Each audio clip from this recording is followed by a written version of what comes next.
Special ಇದ್ಕಿದ ಅವರೆಕಾಳು ಸಾಂಬಾರನ್ನ ಹೇಗೆ ಮಾಡೋದಂತ ನೋಡೋಣ. ಬಿಸಿ ಅನ್ನಕ್ಕೆ, ಮುದ್ದೆಗೆ, ಚಪಾತಿ, ಪೂರಿ, ದೋಸೆ, ಇಡ್ಲಿ ಎಲ್ಲದಕ್ಕೂ ಸೂಪರ್ ಕಾಂಬಿನೇಷನ್ ಆಗುವಂಥ ಸಾಂಬಾರನ್ನ ಹೇಗೆ ಮಾಡೋದಂತ ನೋಡೋಣ.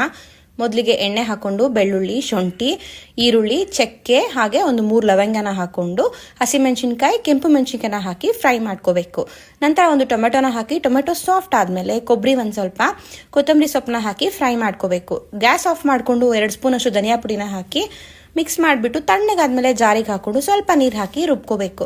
ನಂತರ ಎಣ್ಣೆ, ಸಾಸಿವೆ, ಈರುಳ್ಳಿ, ಕರಿಬೇವಿನ ಸೊಪ್ಪನ್ನ ಹಾಕಿ ಫ್ರೈ ಮಾಡಿಕೊಂಡು ಇದ್ಕಿರೋಂಥ ಕಾಳನ್ನ ಒಂದು ಸ್ವಲ್ಪ ಹಾಕಿ ಉಪ್ಪು ಹಾಗೆ ಅರಿಶಿನ ಒಂದು ಸ್ವಲ್ಪ ಹಾಕ್ಕೊಂಡು ಒಂದು 5 ನಿಮಿಷ ಫ್ರೈ ಮಾಡ್ಕೋಬೇಕು. ನಂತರ 1 ಸ್ಪೂನ್ ಖಾರದ ಪುಡಿನ ಹಾಕಿ ಇನ್ನೂ ಒಂದು 5 ನಿಮಿಷ ಫ್ರೈ ಮಾಡಿಕೊಂಡು ರುಬ್ಬಿರೋಂಥ ಮಸಾಲೆ ಏನಿದೆ ಅದನ್ನು ಹಾಕಿ 1 ನಿಮಿಷ ಫ್ರೈ ಮಾಡ್ಕೋಬೇಕು. ನಂತರ ನಿಮಗೆ ಸಾಂಬಾರ್ ಕನ್ಸಿಸ್ಟೆನ್ಸಿಗೆ ತಕ್ಕ ಹಾಗೆ ನೀರನ್ನ ಹಾಕಿ ಮಿಕ್ಸ್ ಮಾಡಿಬಿಟ್ಟು ಲಿಡ್ ಕ್ಲೋಸ್ ಮಾಡಿ ಕಾಳು ಬೇಯೋವರೆಗೂ ಬೇಯಿಸ್ಕೊಂಡ್ರೆ ಸೂಪರ್ ಟೇಸ್ಟಿ ಆಗಿರೋಂಥ ಇದ್ಕಿದ ಅವರೆಕಾಳು ಸಾಂಬಾರ್ ರೆಡಿ.